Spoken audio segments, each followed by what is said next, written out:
पुण्यातील घाट परिसराला आज पावसाचा रेड अलर्ट जारी, तर पालघर, रायगड, रत्नागिरी, नाशिकमधील घाट परिसर आणि साताऱ्यातील घाट परिसराला ऑरेंज अलर्ट जारी. हवामान खात्याकडून मुसळधार पावसाचा अंदाज. मुंबईत रात्रभर रिमझिम पाऊस, तर सकाळपासून पावसाची संततधार सुरू. अंधेरी, मालाड सबवे वाहतुकीसाठी खुला, रस्ते वाहतूक सुरळीत. सध्या तरी मध्य रेल्वे आणि पश्चिम रेल्वेचीही वाहतूक सुरळीत. पालघर जिल्ह्यात मुसळधार पावसामुळे नदी नाल्यांच्या पाणी पातळीत मोठी वाढ.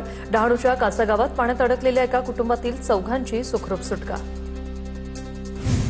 मुसळधार पावसामुळे डहाणूतील अनेक सखल भागात पाणीच पाणी. बस आगाराला देखील तलावाचं स्वरूप. दुकानांमध्ये पाणी शिरल्याने व्यापाऱ्यांचंही मोठ्या प्रमाणात नुकसान. पालघर जिल्ह्यातील डहाणू आणि तलासरी तालुक्यातील शाळांना आज सुट्टी जाहीर. मुसळधार पावसाच्या इशाऱ्यानंतर अंगणवाड्यांसह विद्यालय आणि महाविद्यालयांना सुट्टी जाहीर. मुंबईसह उपनगरात पावसाची संततधार. मुंबईला पाणीपुरवठा करणारं तानसा धरण ओव्हरफ्लो. तुळशी विहारनंतर तानसा धरणही भरलं. पाणी कपातीचा निर्णय अद्यापही कायम. गुजरातच्या वलसाड जिल्ह्यात मुसळधार पावसामुळे जनजीवन विस्कळीत. वलसाडसह धरमपूर, वापी भागात जोरदार पावसाची हजेरी. परिसरातील रस्ते जलमय. भंडाऱ्यात शेतीसाठी 12 तास विजेच्या मागणीसाठी शेतकऱ्यांचा मोर्चा. भंडाऱ्याच्या करडीमध्ये भर पावसात शेतकऱ्यांचा मोर्चा. महावितरण कार्यालयावर शेतकऱ्यांची धडक. शेतकऱ्यांनी महावितरण कार्यालयासमोर ठिय्या मांडला.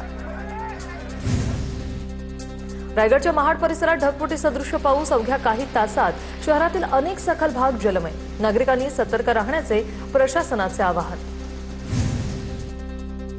राधानगरी धरणाच्या पॉवर हाऊसमधून 300 क्युसेक पाण्याचा विसर्ग सुरू. टप्प्याटप्प्याने 1400 क्युसेक पाण्याचा विसर्ग वाढवला जाणार. भोगावती नदीकाठच्या नागरिकांना सतर्कतेचा इशारा.